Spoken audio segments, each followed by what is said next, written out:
یہاں ہم ایک بات واضح کرتے چلیں کہ سلطان صلاح الدین ایوبی بذات خود بیس اور آواز بدلنے کے ماہر تھے۔ تاریخ میں متعدد بار ان کی ایک دوسری شخصیت کے روپ میں دشمن کے ساتھ ملاقات کی روایات بھی موجود ہیں، یہاں تک کہ ایک جنگ میں شکست کے بعد جب صلیبی اعلیٰ افسران کو سلطان کے سامنے پیش کیا گیا تو سلطان نے ایک افسر سے پوچھا کہ رات کے وقت تم نے جس شخص سے کہا تھا کہ میں ایوبی کو اس کی سانس کی مہک سے پہچان سکتا ہوں، بتاؤ وہ شخص کون تھا؟ وہ صلیبی بولا، حضور وہ ایک عربی تاجر تھا۔ سلطان صلاح الدین ایوبی مسکراتے ہوئے کہا کہ وہ میں خود تھا۔ وہ صلیبی حیرت زدہ ہو کر سلطان صلاح الدین ایوبی کو دیکھتا ہی رہ گیا۔ ناظرین، فوج کے کچھ نوجوانوں کی پراسرار حرکتوں پر سلطان صلاح الدین ایوبی خود ان کے پیچھے گئے تو معلوم ہوا کہ فوجی قیام گاہ سے کچھ فاصلے پر ایک قافلہ رکا ہے جو بظاہر مسلمان ہے، مگر ان کے پاس فحش اور عریان لڑکیوں کی تصاویر ہے۔ جب سلطان صلاح الدین ایوبی نے وہ تصاویر دیکھی تو وہ دنگ رہ گئے۔ ان میں سے ایسی منظر کشی کی گئی تھی کہ کوئی بھی نوجوان سیکس کے لیے جنونی ہو سکتا تھا۔ اس دوران سلطان صلاح الدین ایوبی کو دمشق اور مصر کے دیگر شہروں سے اطلاعات ملی کہ شہر میں فحش تصویروں کے کباخانے کھل گئے ہیں جہاں جنسی اشتعال انگیز تصاویریں دکھائی جاتی ہیں اور نوجوانوں کو جنسیات کی باقاعدہ تعلیم دی جاتی ہے۔ ساتھ یہ بھی لکھا تھا کہ مسلمان نوجوان بڑی تیزی سے برائی کی طرف مائل ہو رہے ہیں۔ سلطان صلاح الدین ایوبی نے فوری طور پر اپنی جنگی پیش قدمی روکی اور پورنوگرافی کے اس ناسور کے خلاف ماسک کھولا۔ اس حوالے سے سلطان صلاح الدین ایوبی نے ایک تاریخی تقریر بھی کی۔ انہوں نے کہا کہ ہر قوم کی طاقت اس کا اچھا یا برا کردار ہوتا ہے۔ دشمن ہماری اصل طاقت کا اندازہ لگا چکا ہے، لہٰذا اب وہ ہمارے سامنے آنے کی جرات کبھی نہیں کر سکتا۔ اس لیے اب دشمن ہمارے قومی کردار پر حملہ آور ہوا ہے، کیونکہ ضروری نہیں کہ جنگ میدانوں میں ہو، جنگ سوچ اور رویوں کی بھی ہوتی ہے۔ جو قوم اس پر غالب آ جاتی ہے وہ فتح یاب ہوتی ہے۔ ناظرین، صلیبی انٹیلیجنس افیسر ہرمن ایک نہایت ذہین اور شاطر انسان تھا۔ اگر آپ پوری صلیبی تاریخ کا مطالعہ کریں تو آپ کو یہ شخص پوری صلیبی تاریخ میں چھایا ہوا نظر آئے گا۔ صلیبی جب ہمت ہار چکے تھے تو اس شخص نے ان میں جان ڈال دی۔ ان کے منصوبوں پر عمل کرتے ہوئے دنیا کے مشہور مصور اور منظر نگاروں کو منہ مانگی قیمت پر خریدا گیا۔ ان سے لڑکیوں کی ایسی فحش اور عریان تصویر کشی کروائی گئی کہ دیکھنے والا بس دیکھتا ہی رہ جاتا۔ وہ سیکس جس پر لوگ ایک حد تک توجہ دیتے تھے پھر اس کے بارے میں بے حد سوچنے لگے۔ صلیبی بادشاہ نے جب اپنے اس منصوبے کو 100% کامیاب ہوتے دیکھا تو اپنی کتابوں میں اس کا تذکرہ بڑی شان و شوکت سے کیا۔ ناظرین، اگرچہ سلطان صلاح الدین ایوبی نے اس ناسور کو ختم کرنے کی پوری کوشش کی مگر اس مسئلے کا پوری طرح خاتمہ نہ ہو سکا، کیونکہ اس ناسور کو دیکھتے ہوئے حسن بن سبا کے فرقے نے بھی اسے بطور ہتھیار اپنایا۔ صلیبیوں سے اس آرٹ گرافی کی نئی جدتوں پر مانگ کی۔ یوں حسن بن سبا کی پہاڑیوں میں بنائی ہوئی پراسرار جنت میں ایک اور ہتھیار کا اضافہ ہوا۔ ناظرین، اس دوران سلطان صلاح الدین ایوبی بیت المقدس کی فتح کے بعد اس دنیا سے چل بسے۔ صلیبی بھی اپنا دم خم کھو چکے تھے، لیکن ان کا تیار کردہ زہر پورنوگرافی مسلسل فحاشی کے جراثیم پھیلاتا رہا اور یوں کئی صدیاں گزر گئی، کئی ثقافتیں آئیں اور مٹ گئی۔ آخر 18ویں صدی کا سورج طلوع ہوا۔ یہ وہ صدی ہے جب سائنس کی علوم میں انقلاب کی فضا پیدا ہوئی۔ 18ویں صدی کے شروع میں پورنوگرافی پر ایک بار پھر سے نئے سرے سے کام شروع ہوا۔ اس دفعہ پورنوگرافی کے لیے لکڑی کا استعمال کیا گیا۔ لکڑی سے جنسی عضو تراشے گئے۔ اس کے علاوہ درختوں کو بھی کھانڈ چھاڑ کر جنسی عضو کی طرح تراشا گیا۔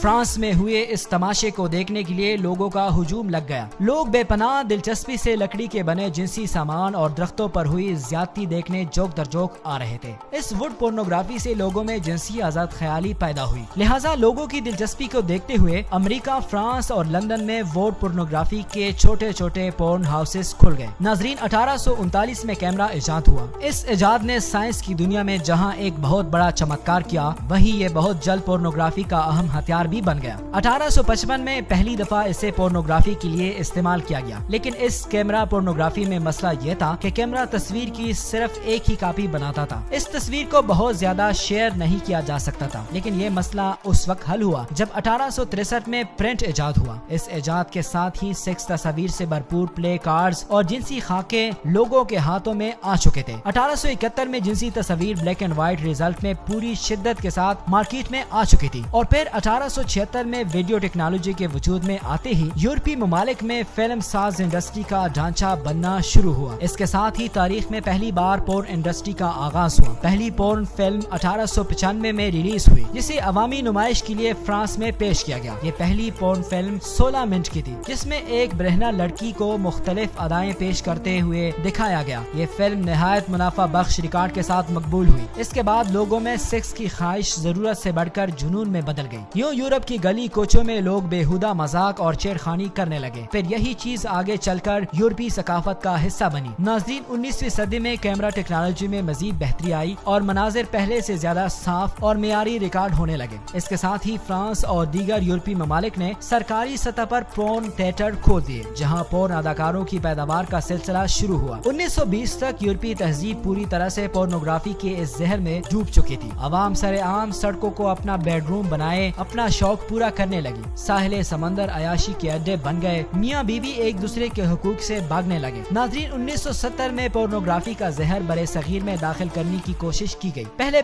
یہ صرف تصاویر پر ہی مشتمل تھا، لیکن اس کی ویڈیوز دکھانے کے لیے کمپنیز نے پاکستان اور بھارت سے پورن سینماس بنانے کی اجازت مانگی، لیکن اس کے جواب میں نہ صرف انکار کیا گیا بلکہ پورنوگرافی کو ایک باقاعدہ جرم قرار دیا گیا۔ دوسری طرف یورپی ممالک میں سیکس ویڈیوز کی ڈیمانڈ کم ہونا شروع ہو گئی، کیونکہ ایک ہی سین ہر فلم میں دیکھ کر عوام بور ہونے لگی۔ دوسرا، ان کا معاشرہ اتنا آزاد ہو چکا تھا کہ ایسی ویڈیوز دیکھنے کی ضرورت روز بروز کم ہونے لگی۔ اس صورتحال سے پریشان ہو کر پورن انڈسٹری نے پورنوگرافی کے نئے انداز پر کام کرنے کے بارے میں سوچا۔ ناظرین، یوں پورن کیٹیگری کا آغاز ہوا۔ اس پورن پروجیکٹ میں سیکس کو کئی اقسام میں تقسیم کیا گیا۔ ہر قسم کا اپنا ایک منفرد انداز ہوا کرتا تھا۔ اگر آج ہی کسی پورن ویب سائٹ کا وزٹ کریں تو ہمارے سامنے ایک لسٹ اوپن ہو جاتی ہے جس میں سیکس کی مختلف کیٹیگریز نظر آتی ہیں، اور جب کیٹیگری پروجیکٹ یورپین عوام کے سامنے لایا گیا تو دیکھنے والوں کا ہجوم لگ گیا، اور اس دفعہ سیکس اور فحاشی کے مناظر روایتی طریقوں سے ہٹ کر ریکارڈ کیے گئے تھے۔ یہ پروجیکٹ پورن انڈسٹری کے لیے آب حیات کی صورت اختیار کر گیا، کیونکہ اسی کے بدولت ہر شخص کی جنسی نفسیات ابھر کر سامنے آئی۔ مثلا ایک شخص دھواں جنسی مناظر کے بجائے ریلیکس پورن دیکھنا پسند کرتا ہے، اور اس کے لیے ایک الگ کیٹیگری موجود ہوگی، اور یقیناً 5 سال بعد بھی وہ ریلیکس پورن دیکھنا ہی پسند کرے گا۔ یوں ہر شخص کی جنسی خواہشات کے مطابق اسے پورنوگرافی کا نشہ ملنے لگا۔ ناظرین، اگر دور